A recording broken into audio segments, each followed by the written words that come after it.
Video করতেছেন কেন? এখন ভিডিও করেন না কেন? ভিডিও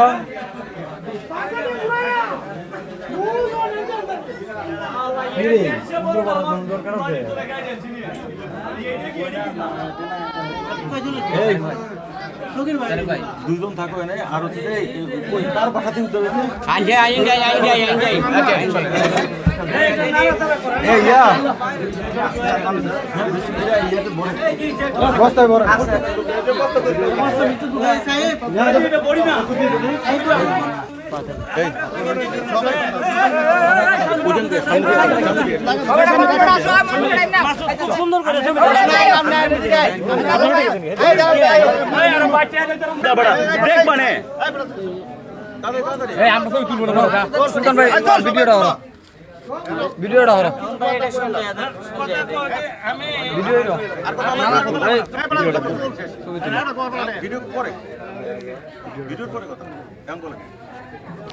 বলার থাকলে কথা বললাম ভিডিও গত রাত্রে 12:30টার দিকে আমাদের এই যে মাদক বিরোধী আন্দোলনের নেতৃবৃন্দ আছে ওরা সকলে মিললে এই বস্তুটা নিয়ে আসছে আমার বাড়িতে। আমি মোহাম্মদ আব্দুল হাকিম, এই দৌলতপুর আমার বাড়ি। তো আমার কাছে না আমারও তো রাখছে এই কথা কয়ে যে রাত তো অনেক হয়েছে, আমরা ছাড়া তো আর গাঁও মুরব্বী নাই, আপনার এখানে থাক, আপনার ঘরটাও ভালো, হেফাজতে থাকবি।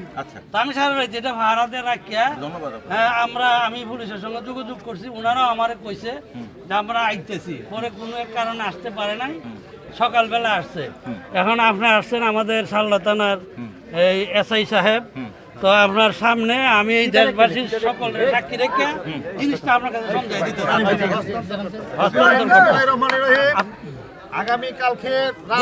গতকালকে রাত 12টার সময় আমরা এই ম্যাগনেটের সন্ধান পাই।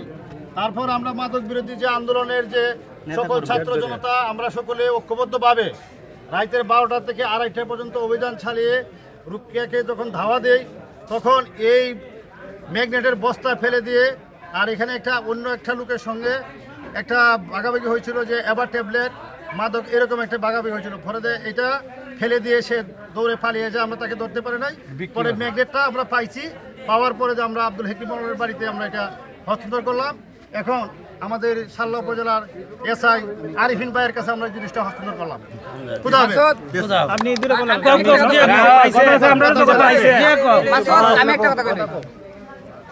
গতকাল রাত্রে আমরা বিশেষ সূত্রে খবর পাইলাম বড় ধরনের একটা মাদক ডিল করবে এই রুটকিয়া চূড়া, আমাদের এলাকার বিশিষ্ট মাদক ব্যবসায়ী।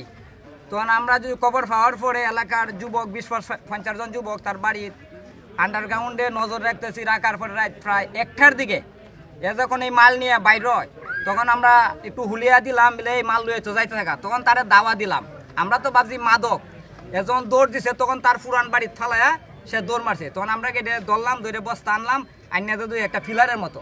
তখন তাৎক্ষণিক আমি জিয়াউর রহমান থানার ডিউটি অফিসারের সাথে যোগাযোগ করলাম। যোগাযোগ করার পরে বললো আমাদের টিম যাবে। কিছুক্ষণ পরে বলছে যাবে না, দিনে যাবে, নারকিলে আছে। আর আমরা এই এলাকাবাসীর সকল যুবক মিলিয়া আমাদের গণ্যমান্য ব্যক্তি হেকিম মোড়ল সাহেবের বাড়িতে আমরা রাইখে গেলাম। আর এখন জনসম্মুখে থানার এসআই আরিফিন ভাইয়ের হাতে আমরা সমঝাই দিলাম।